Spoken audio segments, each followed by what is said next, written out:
నా పేరు లలిత అండి. మా బాబు ఉదయ్ కిరణ్ 67 ర్యాంకు. మేము మారుమూల పల్లెటూరు నుండి చాలా అంటే చాలా రోజుసరి నెలసరి కాకుండా రోజుసరి బతుకుదేరు మీద మేము మా పిల్లల్ని ఫస్ట్ ఊర్లో తెలుగు మీడియం నుండి ఇంగ్లీష్ మీడియం చదివించాలని ఇక్కడికి సిటీకి వచ్చి చెరొక జాబ్ చేసుకుంటూ మా వంతు కష్టం మేమేదో కష్టపడ్డాము. మా పిల్లల తరపున మేము ఎంత కష్టానికైనా సరే అని మేము కష్టపడి రాత్రంతా నిద్ర లేకుండా కూడా మేము కష్టపడ్డాం. సర్లే ఇంతటి వద్దో మా బరువు బాధ్యతలు మాకు అయిపోయినాయి. మా కష్టాలు అనేది మా వరకే అనుకున్నాం. కానీ మా పిల్లలు వచ్చేసి ఇప్పటి వరకు 3 దసరాల నుండి మా బాబు ఒక్కరోజు కూడా మాతో స్టే చేయలేడండి. అంత కష్టపడ్డాడు. డే అండ్ నైట్ బాబు తిన్నాడా పడుకున్నాడా ఇదే టెన్షన్ మాకు.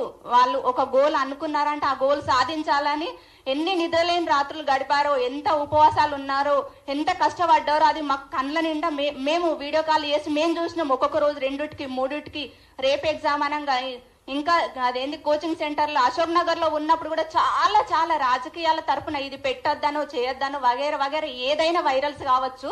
కానీ దాని ప్రభావం కూడా పిల్లల మీద చదువుకోకుండా డిస్టర్బెన్స్ అయింది. అయినా కూడా కోచింగ్ సెంటర్ నుండి మా బాబు బయటకు రాలేడు. తన జీవితం ఏంది, తన పట్టుదల ఏంది, తన కృషి ఏంది అని తను మాత్రం స్ట్రాంగ్ గా ఉన్నాడు.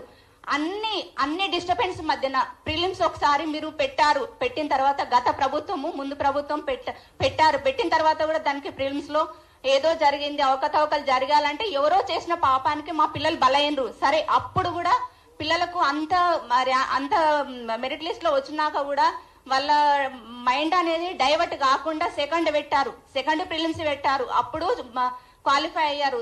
అప్పుడు తమ్ము లేదన్నారు. అంతా ఎవరి మిస్టేక్స్, పిల్లల మిస్టేక్స్ కాదు కదా.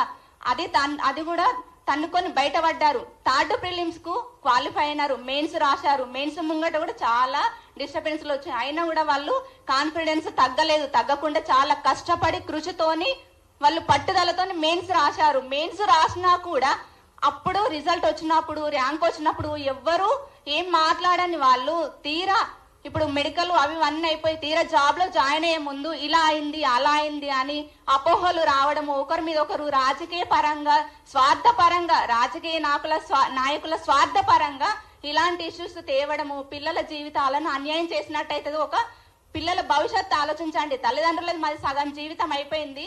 మా బరువు బాధ్యతలు అనేది పిల్లల జీవితాన్ని ముందు ఫ్యూచర్ లో వాళ్ళు అనేది కాన్ఫిడెన్స్ గా చదివి ర్యాంకు సాధించినప్పుడు మా బాబుని ఊరికి తీసుకెళ్లి అక్కడ ఎప్పుడో చిన్నప్పటి నుండి తీసుకొచ్చినా గానీ ఊరికి తీసుకెళ్లి రాజకీయ నాయకులు గాని ఊర్లో ఉన్న వాళ్ళు గాని మండల్ వాళ్ళు గాని అందరూ మా బాబుని ఆదర్శంగా తీసుకున్నారు. ఎందుకు అంటే పలానా బాబు పలానా ఉదయ్ కిరణ్ ఇక పలానా ఆంటీ వాళ్ళ బాబు అతను అంత కష్టపడ్డాడు, వాళ్ళ అమ్మ నాన్న కష్టపడ్డారు, అట్లా చదివి కష్టపడి ఇంత ర్యాంక్ తెచ్చుకున్న బాబా అని 10th ఎగ్జామ్స్ అయిపోయిన పిల్లల్ని కూడా పిలిచి మరి వాళ్లకు పరిచయం చేసిండ్రు. ఇలా కష్టపడండి, ఇలా చదవండి, ఇలా మార్కులు తెచ్చుకోండి, ఒక మన వ్యవస్థకు అనేది మార్చుదాము అని. ఈ పిల్లలు కూడా మార్చుదాం మన వ్యవస్థ అనేది కొంచెం క్రమశిక్షణలో కొద్దిగా మార్చుదామన్న ఉద్దేశంతో వీళ్ళు ఎంతో కసితో పట్టుదలతో ఈ ర్యాంకు సాధిస్తే తీరా వాళ్ళు రేపు ఆ కుర్చీలో కూర్చోక ముందే వాళ్ళకు నిరాశలు ఎదురవుతున్నాయి. అసలు వాళ్ళు రేపు జాయిన్ అయినా కూడా వాళ్ళంతా పట్టుదలతో ఉంటారా చెప్పండి? తినే అన్నాన్ని నోట్లోకి పోయే ముందు కింద పడేసినట్టు అయిపోతుంది వాళ్ళకు. చెప్పండి, అది వేరుకొని తిమ్మంటారా? ఆ అన్నం కింద పడ్డ అన్నాన్ని వేరుకొని తింటారా? ఆ వేరుకొని తిన్నా మళ్ళీ ఎగ్జామ్ పెట్టాలి అని అంటున్నారు. సపోజ్ కి న్యాయ వ్యవస్థను నేను తప్పు పట్టట్లేదు, న్యాయానికి ఎప్పుడు అభినందనలు, మేము అందరినీ గౌరవిస్తాం, మీడియా వాళ్ళని గౌరవిస్తున్నాను, న్యాయ వ్యవస్థను గౌరవిస్తున్నాను. కింద పడ్డ అన్నాన్ని మళ్ళీ తిరిగి తినండి అంటున్నారు, రాయండి అంటున్నారు. 3 సార్లు ప్రిలిమ్స్ రాసి మెయిన్ ఎగ్జామ్స్ రాసి రిజల్ట్ వచ్చి ర్యాంక్ వచ్చి మెడికల్ అయిన తర్వాత నమ్మకం లేని రేపు ఎగ్జామ్ పెట్టి నమ్మకము మళ్ళీ ఎగ్జామ్ పెట్టి క్వాలిఫై అయినాక నమ్మకం ఉంటుందని గ్యారంటీ అని చెప్పండి. ఏ రాజకీయ నాయకులు దీనికి అండగా ఉంటారు చెప్పండి? రాజకీయ వ్యవస్థలో చేసుకోండి, విద్యార్థుల మీద రుద్దకండి దయచేసి. నేను ఏ పార్టీని ఉద్దేశించి మాట్లాడటట్లేదు.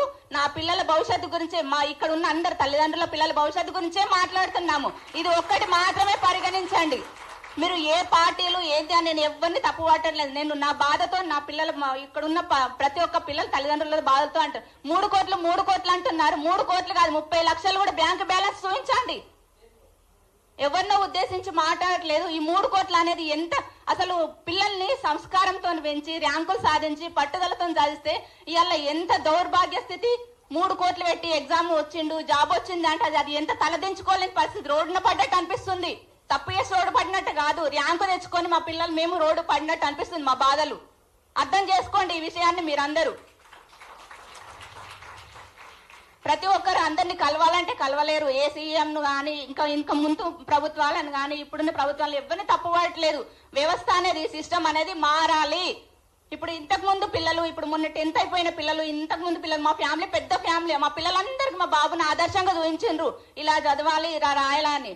రేపు పిల్లలు ఏమనుకుంటారు, మా బాబుకి జాబ్ వచ్చినప్పుడు గవర్నమెంట్ జాబ్ అనేది నమ్మకం పోతుంది. గవర్నమెంట్ జాబ్ నెక్స్ట్ నోటిఫికేషన్ పడ్డాక ఇంతమంది అటెండ్ చేస్తారన్న గ్యారంటీ నాకు లేదు. అలా బాధ అనిపిస్తుంది. ఎందుకంటే ర్యాంక్ వచ్చి మెడికల్ అయ్యి అన్న ఇంకా కూడా జాబ్ వస్తుందని గ్యారంటీ లేదు. రేపు నోటిఫికేషన్ పడ్డాక కూడా వీళ్ళు రాస్తారని గ్యారంటీ ఏముంది? వాళ్ళకి నమ్మకం ఉంటుందా? ఫిజికల్ గా వాళ్ళు స్ట్రాంగ్ ఉంటారా? ఇది 4th time. Prelims 3 times, mains 1 time, 4th time. వాళ్ళ మైండ్ అంతా ఉంటుందా? కాన్ఫిడెన్స్ కోల్పోరా? ఎందుకు ఇవన్నీ? ఎందుకు?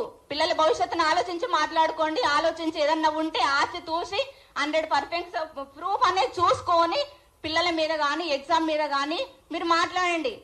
అనవసరంగా ఏదో వాళ్ళు వీళ్ళు నలుగురు కూర్చొని ముచ్చట పెట్టుకున్నట్టుగా నిందలేయకండి. 3 కోట్లు అని నింద భరించలేకపోతున్నాం. ఒక్కొక్కరిని ఎవరినో మీరు 3 కోట్లు పెట్టారంట కదా, మీరు కొన్నారట కదా, అమ్మారంట కదా, ఆ అవమానానికి సెన్సిటివ్ పిల్లలు అయితే వాళ్ళు ఏమైనా చేసుకుంటే ఎట్లుంటది? కనీసం అనే వాళ్ళకు లేదు ఆ ఆలోచన. పడ్డ వాళ్ళకి ఎంత బాధ అనిపిస్తుంది చెప్పండి. కొంచెం చూసుకొని మాట్లాడండి. పిల్లల భవిష్యత్తు గురించి ఈ విషయం అనేది రేపు ముందు తరానికి ఇలాంటి పిల్లలు